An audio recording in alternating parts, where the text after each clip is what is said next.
En fait, la thèse que je développe, c'est une façon d'intégrer le mal et le bien dans une dialectique cyclique. Le mal n'est pas quelque chose d'extérieur. Il est déjà dans le bien. Puisque quand le bien se corrompt, cela donne le mal.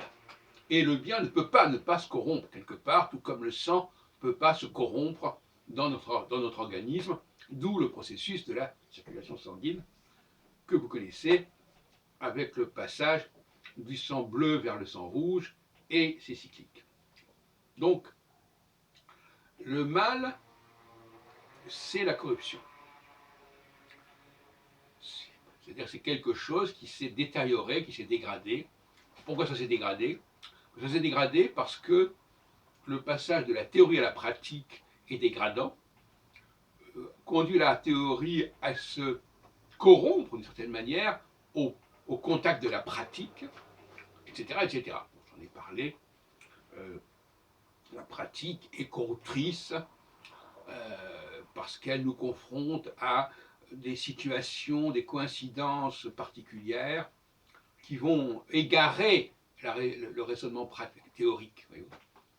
Et j'aime bien rappeler que dans la théorie, il y a le mot Dieu, comme dans la théologie, et effectivement, la pratique, c'est au contraire, la praxis, c'est au contraire une détérioration.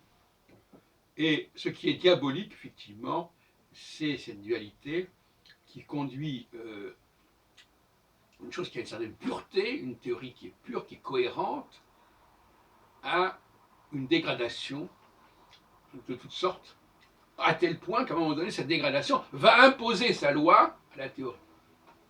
C'est-à-dire qu'à un moment donné, ceux qui sont en bas du système ne veulent pas que ce qu'ils font soit régénéré par en haut. Et donc, ils bloquent le processus, et ça donne des résultats épouvantables, évidemment, sur le plan épistémique, sur le plan de la cohérence.